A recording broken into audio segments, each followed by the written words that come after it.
এখন অবি সকালে ঘুম থেকে উঠেছে, উঠে ব্রাশ করছে, তাই তো বাবান? তুমি ব্রাশ করছো তো? একটু বলে যাও বাবান, বাবান বলে যাও ব্রাশ করছো যে, এটা বলো।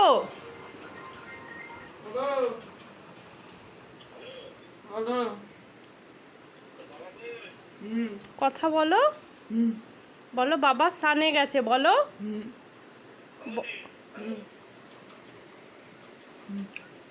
হ্যালো, হ্যাঁ এক্ষুনি বেরোবে 10 মিনিটে। আচ্ছা ঠিক আছে।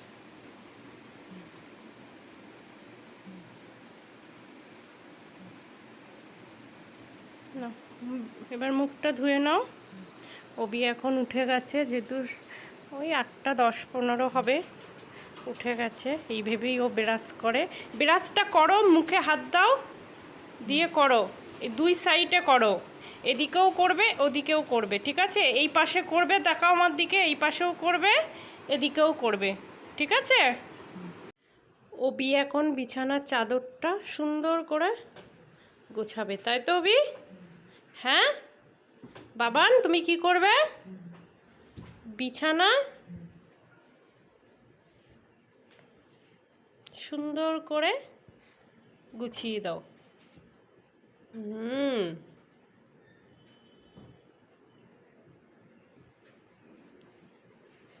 অবি ঘুম থেকে উঠলো, ব্রাশ করলো, একটু কিছু খেয়েছে, খেয়ে এখন বিছানার চাদর গোছাচ্ছে, তাই তো?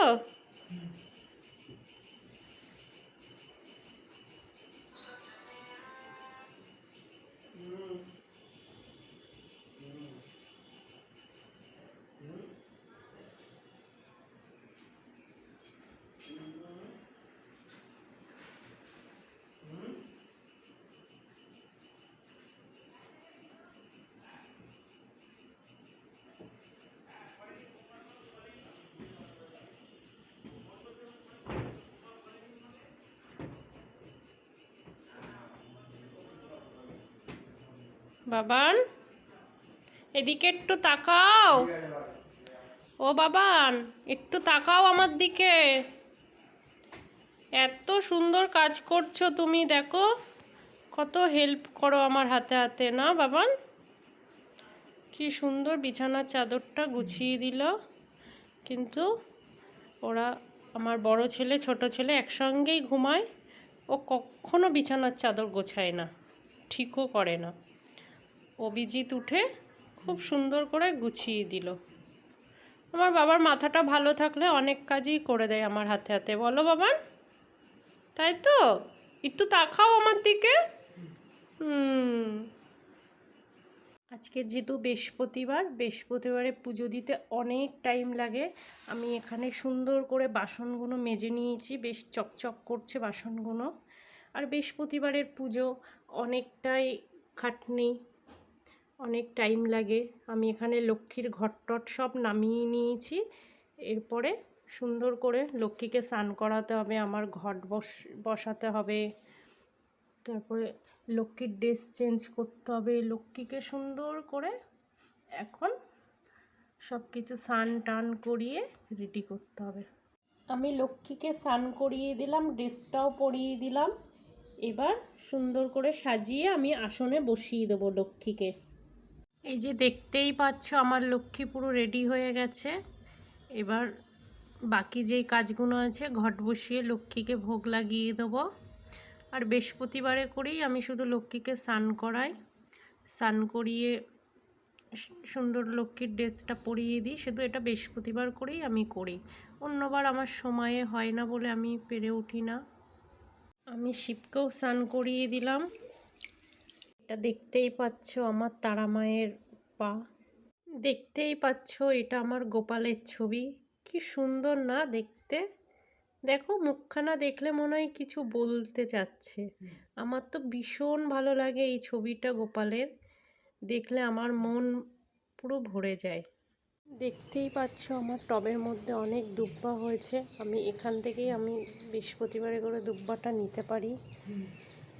আমি এটার ওপরেই লক্ষ্মীর ঘরটা বসাই। এখানে চন্দনের ফোঁটা সিঁদুরের ফোঁটা ধান দুব্বা দিয়ে আমি এটার মধ্যেই ঘরটা বসাই। তোমাদেরকে এটা শেয়ার করলাম। এতক্ষণ পরে আমার পুজোটা কমপ্লিট হলো। যেহেতু আজকের বৃহস্পতিবার তো ঘর টর সব বসালাম, যেহেতু লক্ষ্মীর ভোগও লাগিয়ে দিলাম।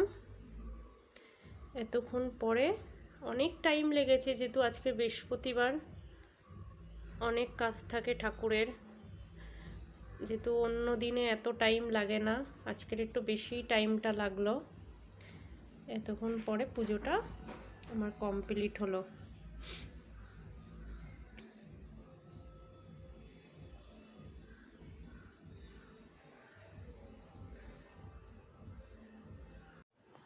আসো, আজকেরও আমাদের বেরোনোর আছে। অবির একটা ক্লাস আছে, যেহেতু এটা বাড়ির পাশে, বেশি দূরে যেতে হবে না। ক্লাসটা করিয়ে নিয়ে আসছি। জুতোটা পরো। অবিকে সব কিছু বলে বলে দিতে হয়, তবেই অবি করে। জুতো পরো, ওই জুতোটা পরো, কিটো জুতোটা পরো। হ্যাঁ ওটা ওটা নাও, ওই জুতোটা। তাড়াতাড়ি করে পরো।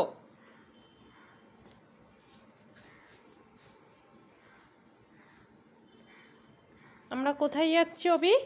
কোথায় যাচ্ছি আমরা বলো, বলো।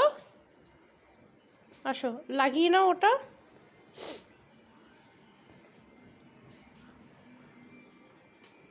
কোথায় যাচ্ছি বলো অবি? এই তো বাড়ির দিকে যাচ্ছি।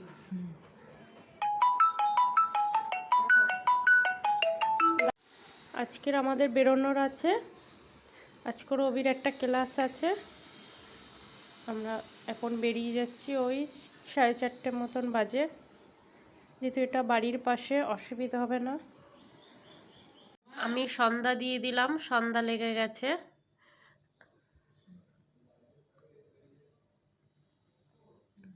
সন্ধ্যাবেলা আমরা মা ছেলে বসে গেলাম চা খেতে সন্ধ্যা দিয়ে, যেহেতু আন্টি আসবে আবার পড়ানোর জন্যে।